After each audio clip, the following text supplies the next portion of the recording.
नमस्कार, स्वागत है आपका जी बिहार झारखंड देख रहे हैं आप। आपके साथ मैं हूं रश्मि। बुलेटिन की शुरुआत करेंगे एक बड़ी और अहम खबर से। गलती किसी और की, सजा किसी और को। जी हां, सही सुना आपने। बड़ी मछली को बचाने के लिए छोटी मछली की बलि दी जा रही है बिहार में, और ये सब कर रही है दूसरों को ज्ञान देने वाली भारतीय जनता पार्टी। दरअसल बीजेपी विधायक अनिल सिंह की बेटी को कोटा से लाने के लिए उनके ड्राइवर विधानसभा सचिवालय ने सस्पेंड कर दिया, और उसे उस गलती की सजा मिली है जिसके लिए वो कहीं से भी जिम्मेदार नहीं है।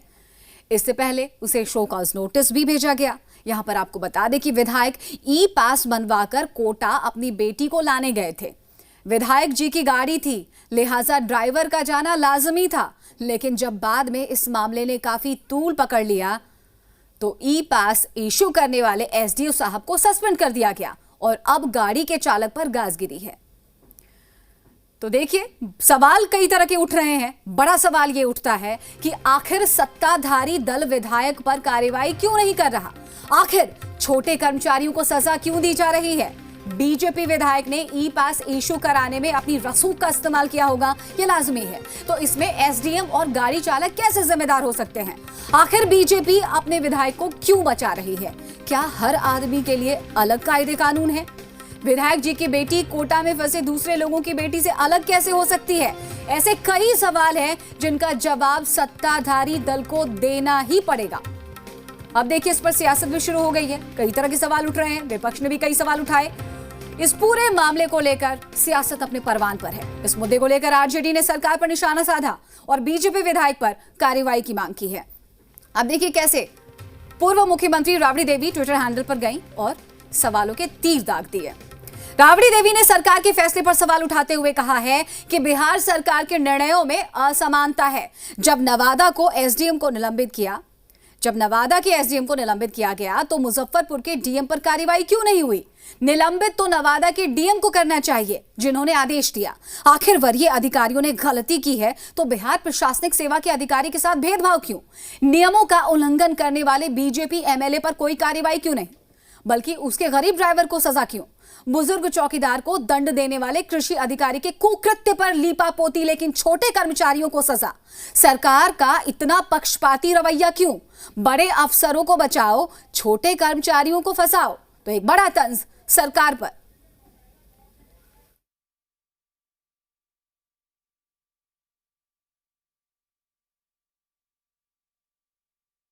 बीजेपी के एमएलए के गाड़ी को जो सरकारी ड्राइवर कोटा लेकर गए थे, सरकार ने उनको सस्पेंड कर दिया। जिस अधिकारी ने नवादा के एसडीओ ने पास निर्गत किया था बीजेपी के एमएलए को पुत्री लाने के लिए कोटा से बिहार, उनको भी सरकार ने सस्पेंड कर दिया। सरकार के निर्णयों में कितनी असमानता है, कितना भेदभावपूर्ण ये निर्णय है। बीजेपी के एमएलए पर कोई कार्रवाई नहीं हुई है। जिनके कहने पर उस पदाधिकारी ने पास निर्गत किया, जिनके कहने पर सरकारी ड्राइवर कोटा गए उनकी गाड़ी को लेकर के, उन पर कोई कार्रवाई नहीं हो रही है।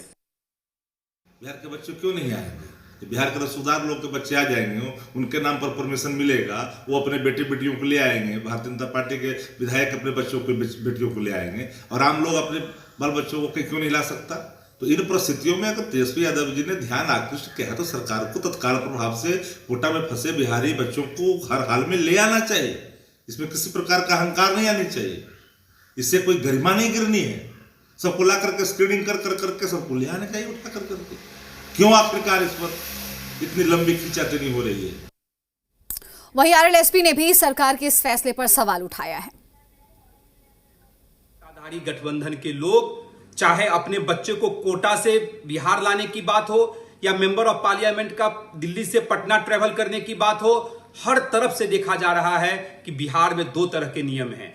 जब हम लोग कार्रवाई की बात करते हैं तो छोटे अधिकारी पे और छोटे जो स्टाफ हैं उन पे कार्रवाई की जाती है। जो बड़ी मछली है उस पे सरकार हाथ डालने का काम नहीं कर रही है। मैं सरकार से कहना चाहता हूं, आपके लिए सब बराबर है। जो दोषी हैं, चाहे वो एमपी क्यों ना हो, एमएलए क्यों ना हो, एमएलसी क्यों ना हो, या कोई बड़ा अधिकारी क्यों ना हो, उस पर आप कार्रवाई करने का काम कीजिए।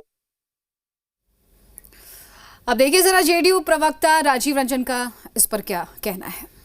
अब जो तथ्य सामने आए हैं, अपने भाई की अस्वस्थता की वजह से उन्हें दिल्ली पुलिस ने एक्सट्रीम इमरजेंसी का पास जारी किया था और इसीलिए सामान्य परिस्थिति में जो बाकी लोगों की स्थितियां हैं उससे वो कहीं ना कहीं भिन्न वो प्रकरण है, इसलिए कि अपने भाई की अस्वस्थता का उन्होंने हवाला दिया था और गंभीर अस्वस्थता की वजह से दिल्ली पुलिस ने उन्हें एक्सट्रीम मेडिकल इमरजेंसी के लिए वो पास जारी किया है, इसलिए इसे अन्य मामलों के साथ जोड़ करके नहीं देखा जा सकता है।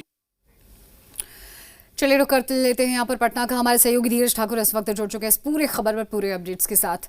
तो धीरज, सबसे बड़ी बात यह है कि ये जिस तरह से पूरी खबर सामने आई, सोशल मीडिया पर भी खूब ये खबर छाई है, तरह तरह के सवाल उठ रहे हैं, लोगों के मन में भी ये सवाल है कि क्या बिहार में वीवीआईपी कल्चर चल रहा है, कायदे कानून विशेष लोगों के लिए विशेष तौर पर है।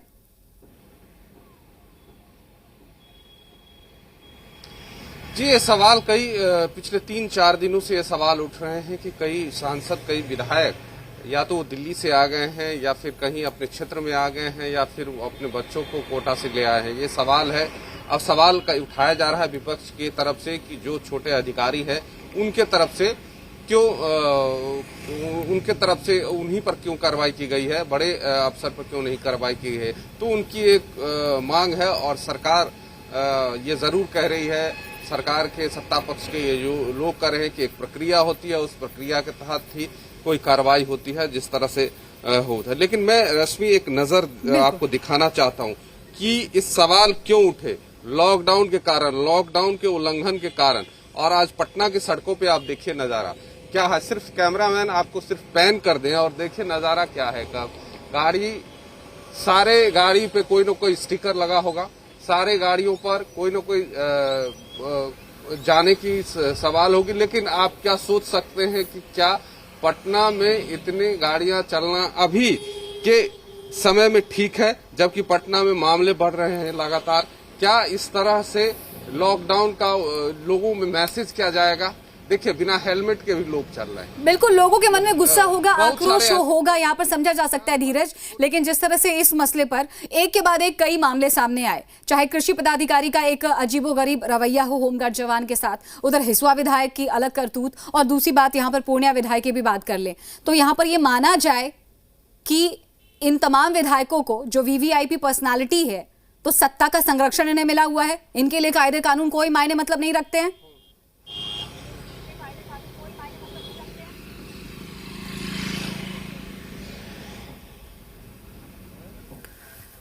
तो सत्ता बड़ी चीज है, आप समझ सकते हैं किस तरह से वीवीआईपी पास इनके लिए इश्यू होता है और ये आराम से जाते हैं, दूसरे राज्य अपने बच्चों को लेकर आते हैं। और यहाँ पर सवाल जब उठता है बिहार के छात्रों के लिए, बिहार के मजदूरों के लिए, तो मानो यहाँ पर सरकार को सांप सूंघ जाता है। प्रशासनिक सेवा के संघ की तरफ से कही गई है कि आप उन डीएम जो डीएम या जो भी अधिकारी हो, जहां से पास निर्गत हुए हैं वहां वहां के डीएम पर कार्रवाई होनी चाहिए। तो ये सारी कवायद सरकार की तरफ से चल रही है। इस बीच विपक्ष भी आप बताइएगा जरा यहाँ पर धीरज, बना रही है कि आप बताइएगा आपका एक्सपीरियंस क्या कहता है? आपको लगता है कि वाकई कार्रवाई होगी, डीएम साहब के खिलाफ कार्रवाई होगी? देखिए, ड्राइवर पर कार्रवाई हो जाती है, एसडीओ साहब पर कार्रवाई हो जाती है, लेकिन डीएम पर नहीं कार्रवाई होती है। जो विधायक सीधे सीधे रिस्पॉन्सिबल है उनके खिलाफ कोई एक्शन नहीं लिया जाता है। तो ये कैसे जनता बर्दाश्त कर पाएगी?